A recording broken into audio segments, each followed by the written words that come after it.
할렐루야. 우리 찬양대는 날이 갈수록 잘하시는 것 같아요. 얼마나 은혜롭고 좋은지 모르겠습니다. 오늘 말씀의 제목을 하나님의 때를 기다리라 라고 이렇게 정해봤습니다. 세상 모든 일에는 다 때가 있는 법입니다. 하나님 말씀 한번 보겠습니다. 전도서 3장 1절 말씀 보니까요, 천하의 범사가 기한이 있고 모든 목적이 이룰 때가 있나니 라고 말씀하고 있습니다.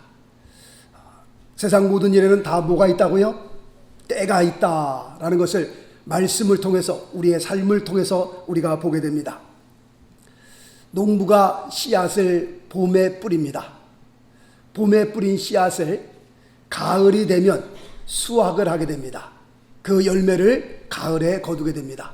그런데 봄에 뿌린 그 씨앗을 그 다음날 나가서 왜 열매가 맺히지 않나, 뭐가 잘못됐길래 열매가 안 나타나나, 그러면 돼요? 안 되는 거예요? 안 되는 겁니다. 그럼 기다려야 되는 겁니다. 다 때가 있는 겁니다. 생명을 잉태한 엄마가 진중하니 10개월을 어렵고 힘들지만 잘 참고 견뎌야 그 생명이 세상으로 나오는 겁니다. 생명을 잉태하고 난 다음에 1개월, 2개월 지나고 난 다음에 얘가 도대체 왜 나오질 않는가? 뭐가 잘못됐길래 안 나오나? 자꾸 안달하면 되는 거예요? 안 되는 거예요? 안 되는 겁니다. 세상 모든 범사에는 때가 있는 법입니다. 그 때를 기다려야 열매도 맺히고 생명도 이 세상에 나오게 된다라고 하는 겁니다. 자, 또 말씀 보겠습니다. 전도서 3장 11절 말씀해 보니까 하나님이 모든 것을 지으시되 때를 따라 아름답게 하셨고 라고 말씀하고 있습니다.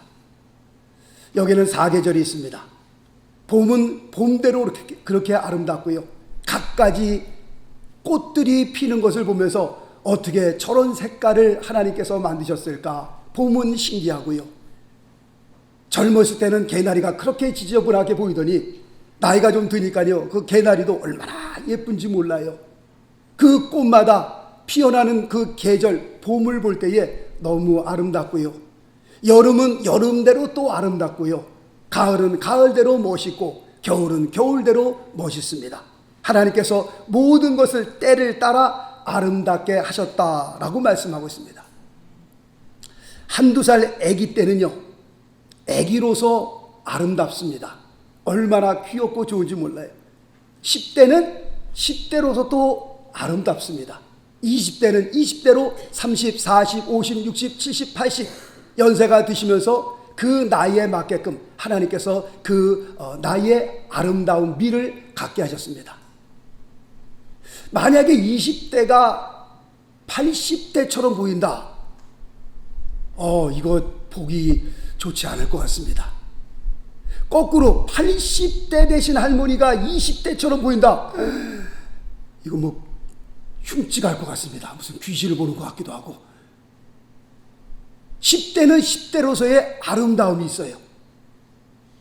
40대는 40대로서의 아름다움이 있고 80대는 그 80대로서의 그 아름다움이 있는 겁니다. 그 이마에 주름이가 뭐 쭈글쭈글하다서 그게 흉측한 게 아니라, 그래서 막 이렇게 막 다 벌리잖아요, 이렇게. 그래서 20대처럼 보이면 그게 아름다운 것이냐? 절대로 아름답지 않습니다. 어떻게 보면은 막 떨립니다. 지난주에 누가 그런 말씀 하시더라고요. 제가 아는 분인데 성형수술을 받다가 돌아가셨습니다. 제가 깜짝 놀랐어요. 그분이 돌아가셨다길래 어떻게 그분이 돌아가셨습니까? 했더니 말씀드리기 좀 거시기한데 성형수술을 받다가 돌아가셨대요. 야, 제가 깜짝 놀랐어요. 어떻게 세상에 성형수술을 받다가 돌아가실 수도 있을까? 성형수술 받다가 부작용도 많이 일어난다고 하잖아요.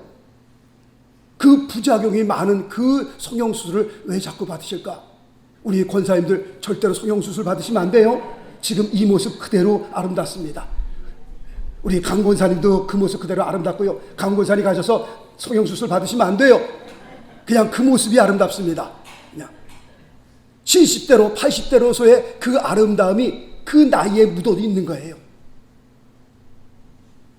한국에 보니까 100세 넘으신 분이 계세요. 할머니인데 100세 넘으신 할머니인데 그 모습을 보니까요, 그 모습이 100세로서의 묻혀 나오는 그 세월을 사시면서 나오는 그 세월에서 묻혀 나오는 그 모습이요, 그렇게 아름다울 수가 없어요. 그 100세 먹으신 할머니가 지금 20, 30대처럼 뺑뺑하게 보여봐요. 그게 정말 아름다운가? 아름답지 않습니다.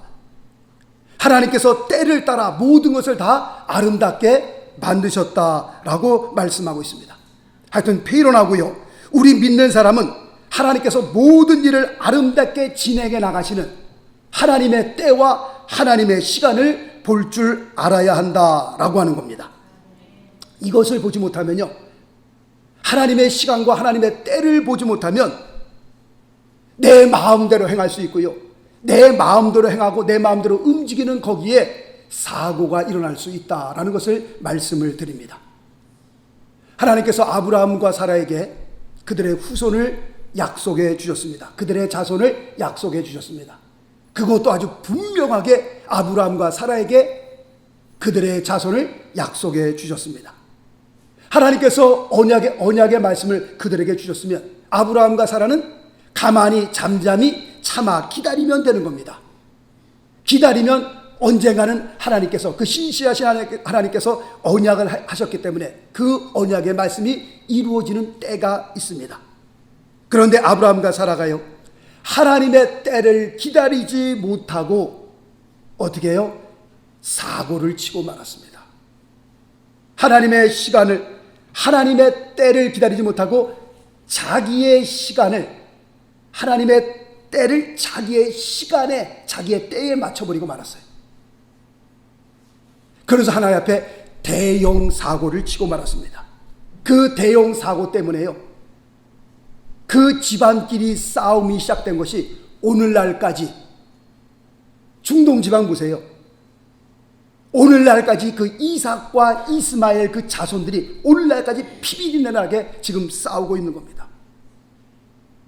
하나님께서 언약의 말씀을 주셨는데 그 언약의 말씀을 붙들고 아브라함과 사라가 조금만 기다렸더라면, 조금만 참았더라면 오늘날 중동이 저렇게까지는 되지 않았을 텐데, 하나님의 때와 하나님의 시간을 보지 못하고 하나님의 때와 하나님의 시간을 자기의 시간과 자기의 때에 맞춰버렸으니 하나님 앞에 대형 사고를 친 겁니다.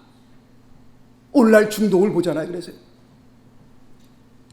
이스라엘의 초대왕 우리가 사울을 보게 됩니다. 이스라엘과 블레셋 간의 전쟁이 이제 시작됩니다. 그런데 이스라엘은 전쟁을 시작하기 전에 하나님 앞에 먼저 제사를 올리고 드리고 난 다음에 그 다음에 전쟁을 시작합니다. 그런데 그 제사는 누구만 드릴 수 있는 거예요? 제사장만 드릴 수 있는 거예요. 그런데 사무엘 선지자가 와서 제사를 드리고 난 다음에 이제 블레셋과 전쟁을 시작하게 되는데 사무엘 선지자가 안 오는 거예요. 그러니 지금 사울 왕은요 답답한 겁니다. 지금 빨리 전쟁을 시작해야 되는데, 빨리 지금 이 기회를 놓치면 안 되는데, 빨리 나가야 되는데 사무엘 선지자가 안 오니까 답답한 겁니다.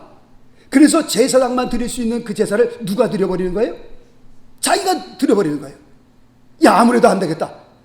지금 사무엘 제사장이 지금 더디 오는데 뭐 잊어버렸는지도 모르겠고, 지금 우리 빨리 전쟁을 시작해야 되겠고, 야, 우리가 제사를 드려버리지 않고 자기가 제사를 드렸습니다. 제사가 끝나자마자 사무엘 선지자가 도착하게 됩니다. 사무엘 선지자가 사울 왕을 향하여 지금 무슨 짓을 한 겁니까 도대체? 당신이 더디 오므로 전쟁은 시작해야 되겠고 제가 그냥 제사를 올려버리고 말았습니다. 사무엘 선지자가 사울 왕을 향하여 왕이 망령되이 행하셨나이다. 당신이 왕이지만, 이 나라의 왕이지만 왕으로서 해야 할 일이 있고 하지 말아야 될 일이 있는데 하나님 보시기에 그가 뭘 한 거예요? 범죄한 거예요. 자기가 왕이라고 해서는 안 될 짓을 한 겁니다. 그래서 사무엘 선지자는 그 왕을 향하여 당신이 망령되이 행하였습니다 라고 말씀을 하고 있습니다. 하나님께서 사울의 사울 나라에 속한 그 왕을 그 사람에게서 빼앗아서 다른 사람에게 그 왕을, 그 나라를 주잖아요. 지금 그 장면을 보면서 아무리 급했어도 조금만 기다렸더라면, 조금만 참았더라면 그 나라를 다른 사람들에게 뺏기지 아니하고 자기가 왕으로서 하나님 앞에 자기의 생명 다하도록 그 나라를 잘 지켰을 텐데, 하나님의 때를, 하나님의 시간을 그가 지키지 못하고 급한 나머지 자기가 제사를 드림으로 말미암아 그의 삶이 하나님 앞에 버림을 받은 그 사건을 보게 됩니다. 사울 왕을 보면서 조금 아쉽다, 너무 아쉽다, 그런 생각을 듭니다. 그런가 하면 살면서 힘들고 어렵지만 끝까지 하나님의 때를 보고 하나님의 시간을 보고 잘 기다렸다가 하나님으로부터 큰 은혜를 받은 사람도 있습니다. 그 사람이 다윗이라는 사람이었습니다. 다윗은 왕이 될 때까지 정말 오랜 시간을, 많은 세월을, 정말 많은 고생을 했고 그 다음에 죽을 고비도 여러 번 넘겼습니다. 하나님 말씀 볼까요? 시편 31편 15절 말씀 보니까 내 시대가 주의 손에 있나이다. 원수와 핍박하는 자의 손에서 나를 건지소서. 나의 시대가 주의 손에 있다라고 다윗은 고백하고 있습니다. 무슨 말씀이에요? 다윗은요, 자기의 장인되는 사울 왕이 그렇게 자기를 죽이려고 했잖아요. 이 산으로 도망다니고 저 산으로 도망다닐 때예요. 그 사울 왕을 죽일 수 있는 기회가 얼마든지 있었습니다. 사울 왕을 죽일 수 있는 기회가 여러 번 왔었습니다. 정말 자기 마음대로, 자기가 하고 싶은 대로 사울 왕을 죽이고 자기가 이스라엘의 두 번째 왕으로 자기가 원하는 시간에 올라설 수 있었습니다. 그러나 다윗은요, 그렇게 하지 않았습니다. 다윗은요, 사울 왕을 죽일 수 있는 그런 기회가 있었음에도 불구하고 뭘 본 거예요? 하나님의 때를 본 겁니다. 뭘 기다린 거예요? 하나님의 시간을 기다린 겁니다.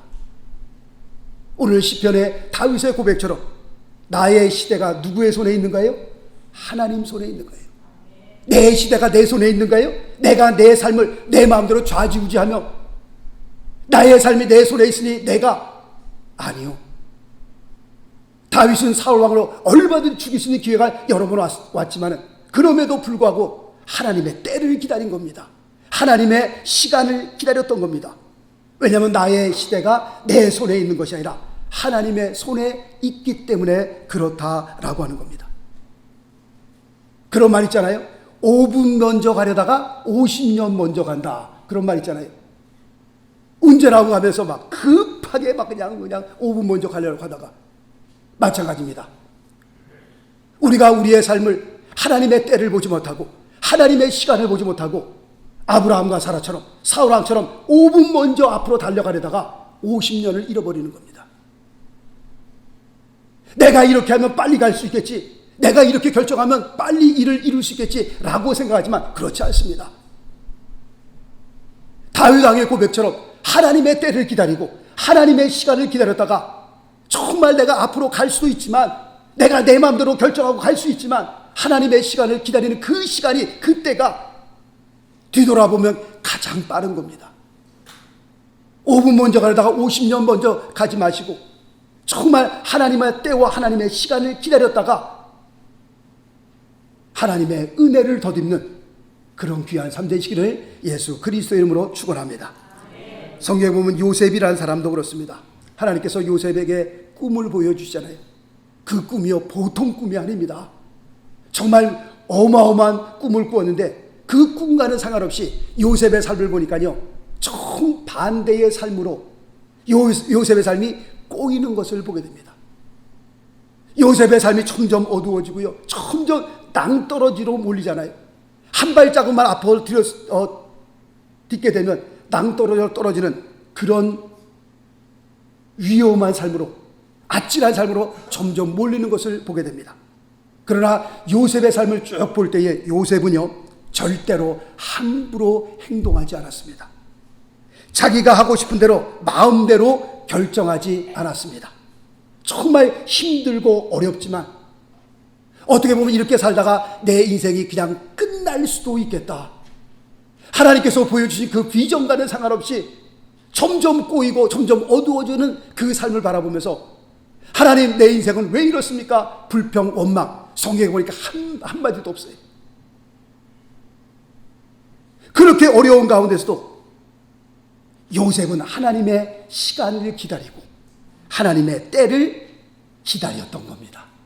분명히 하나님께서 나에게 언약의 말씀을 주시고 나에게 비전을 보여주셨는데 내 삶이 이렇게 꼬인다 할지라도, 이렇게 어렵다 할지라도 분명히 하나님의 그 귀한 언약의 말씀이 내 삶 가운데 이루어질 수 있다라고 하는, 이루어진다라고 하는 그 하나님의 시간과 그 때를 그가 기다렸던 겁니다.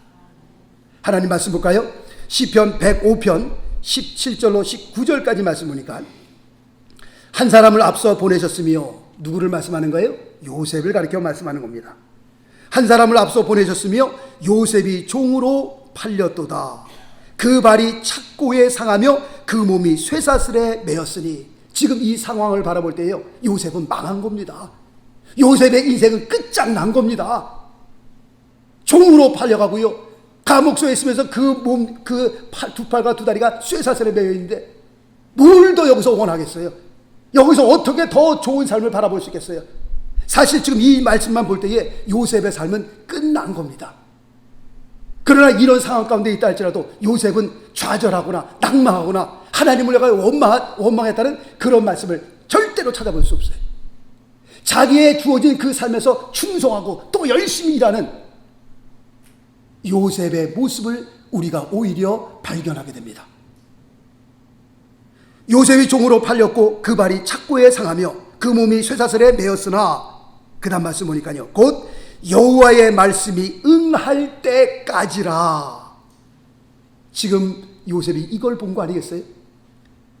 여호와의 말씀이 응할 때까지라. 그 말씀이 저를 단련하였도다. 요셉은 바로 하나님의 시간, 하나님의 때, 이 때를 본 겁니다. 여호와의 말씀이 응할 때까지라. 할렐루야. 얼마나 멋있어요, 요셉이요. 얼마든지 범죄할 수 있는, 사람을 사기쳐갖고서 마음대로 막 살 수 있는 그런 기회가 사실은 있었습니다. 노예로 팔렸어도요.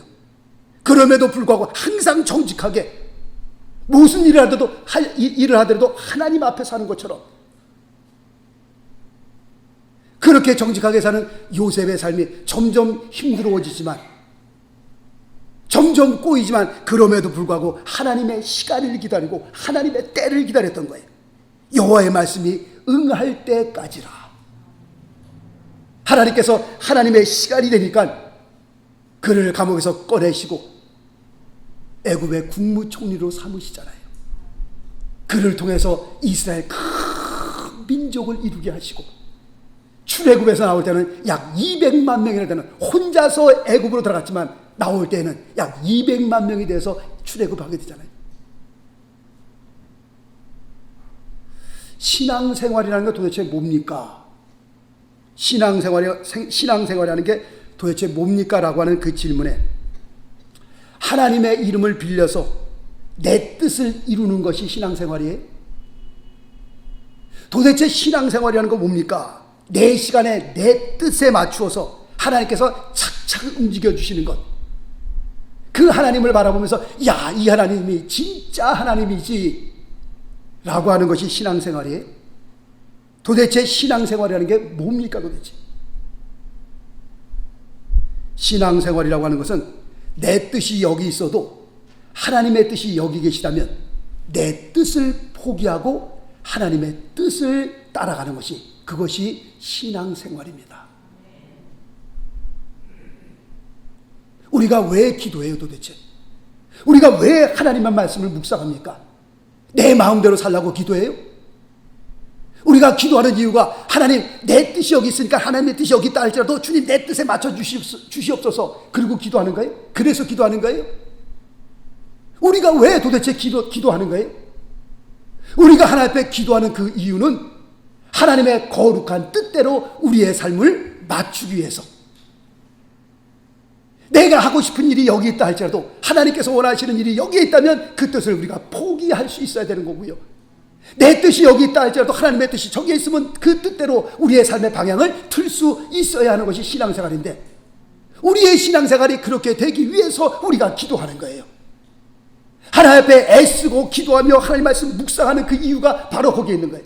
우리가 하나님의 말씀을 묵상하고 그 다음에 기도하고 난 다음에 우리가 돌아서서 내 마음대로 살 것 같으면, 내 뜻대로 행할 것 같으면 왜 기도하고 우리가 왜 말씀을 묵상하는 거예요?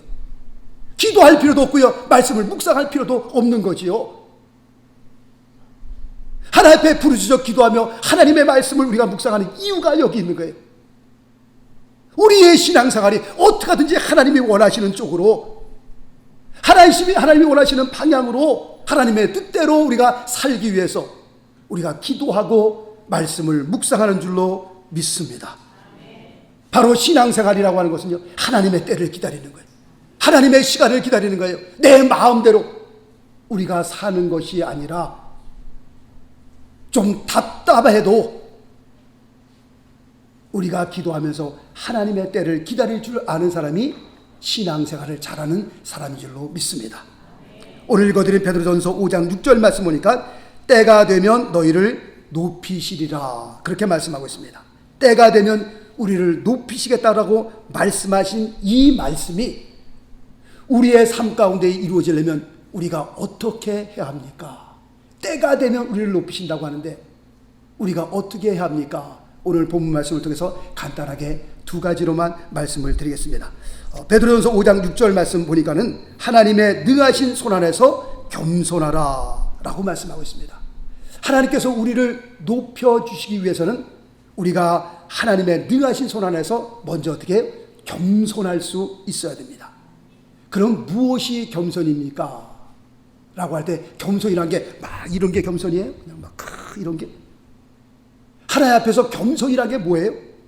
그것은 오늘 말씀처럼 잠잠히 하나님의 때를, 하나님의 시간을 기다릴 줄 아는 사람, 그 사람이 겸손한 사람이다, 그렇게 말씀을 드리고 싶습니다. 그럼 겸손의 반대는 뭐예요? 교만이겠죠. 그럼 교만은 또 뭡니까?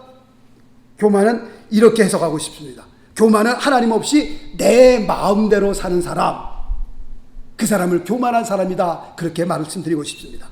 교만은 또 무엇이 교만이냐? 하나님의 도움이 없이도 얼마든지 내 힘으로 내 인생을 마음대로 살 수 있다라고 생각하는 사람, 그 사람이 교만한 사람이다 라고 말씀을 드리고 싶습니다.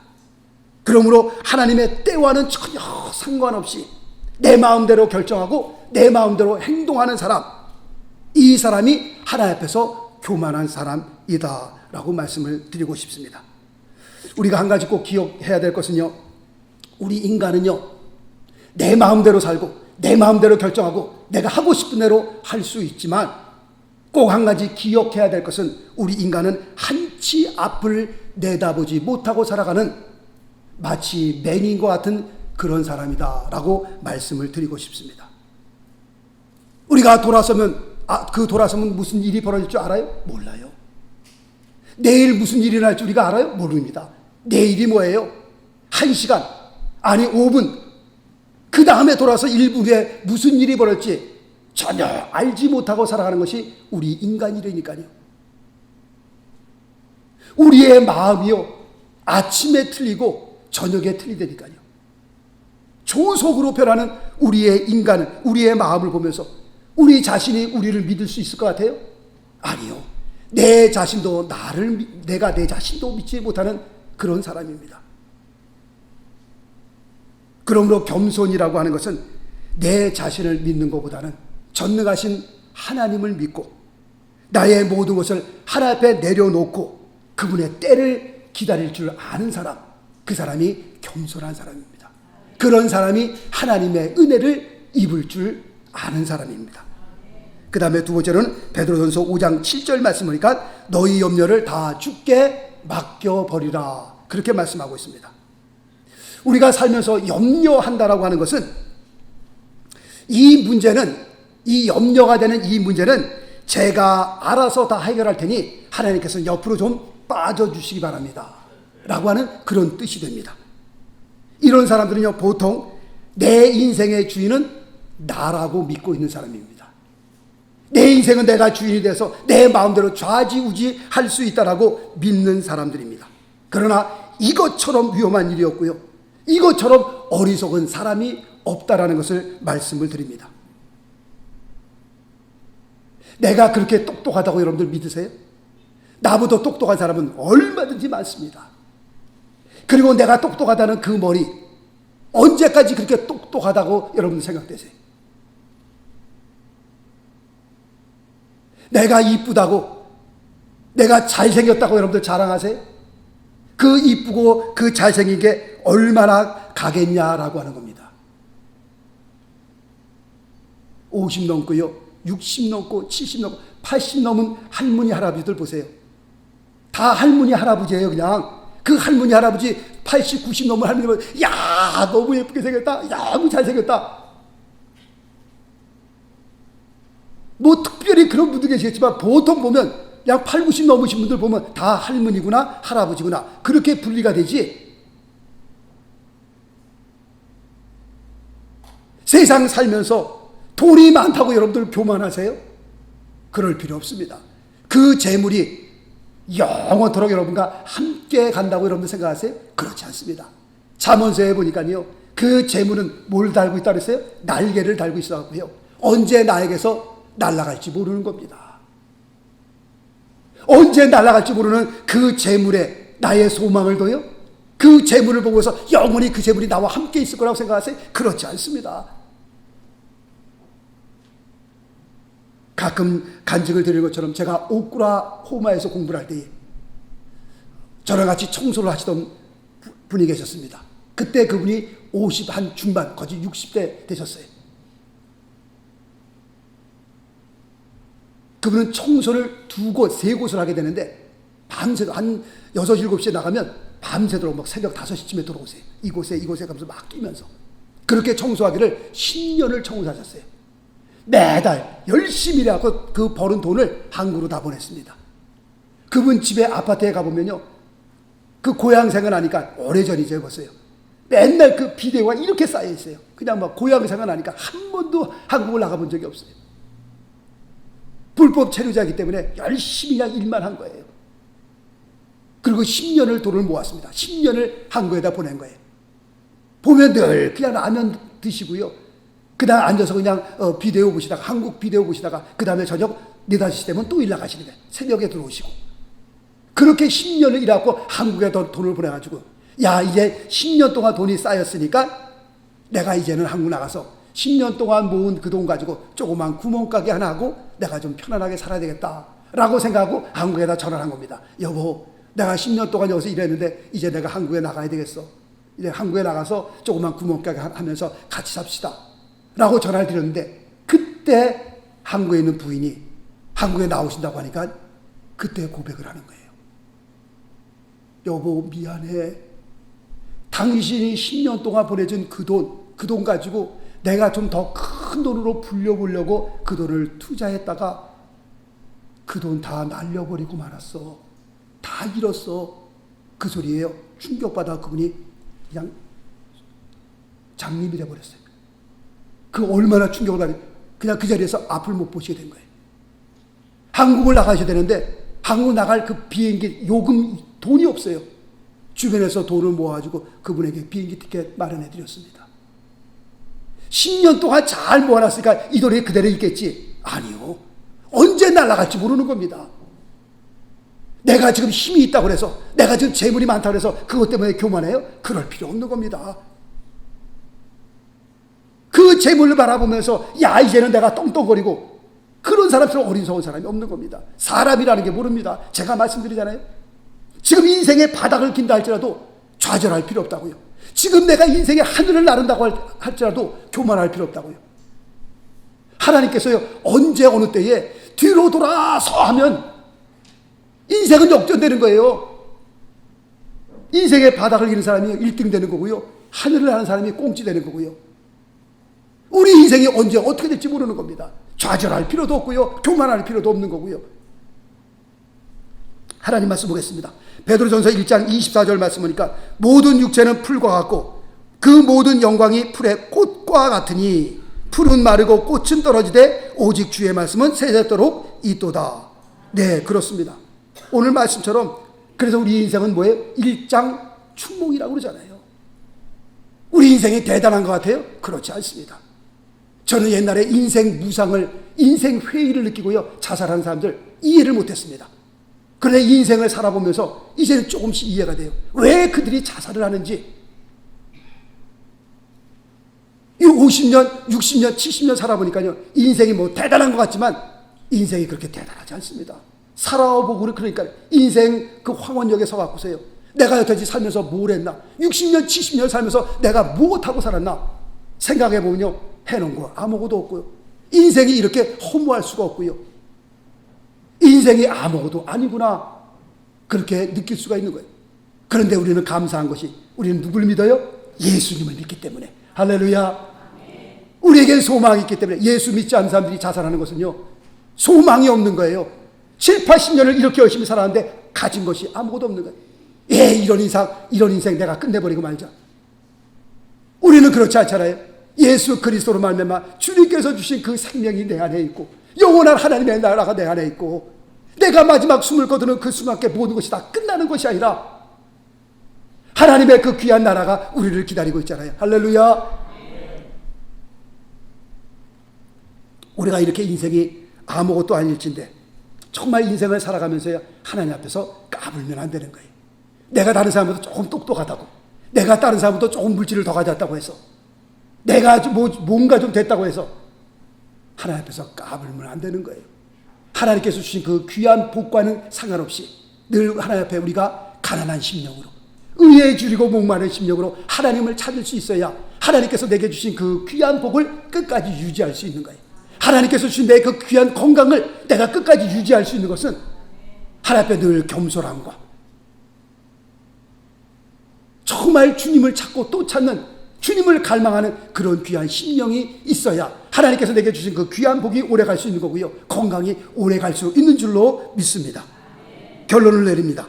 우리가 늘 하나님 앞에서요, 겸손할 수 있어야 되고요, 그 다음에 우리의 삶의 모든 염려를 다 주님 앞에 맡기는 가운데에 조금 힘들고 어렵지만 그럼에도 불구하고 하나님의 시간을 기다리고 하나님의 때를 기다리면서 다윗처럼, 그리고 요셉처럼 언젠가는 하나님의 그 시간에 우리의 삶에 하나님께서 은혜를 내려주시는 그 때를 바라보면서 하나님께서 우리의 삶을 정말 어느 때인가는 하나님의 말씀이 응하여지는 그때에 환하게 웃을 수 있는 그런 귀한 은혜를 덧입을 수 있는 저와 여러분 되시기를 예수 그리스도 이름으로 축원합니다. 기도하겠습니다.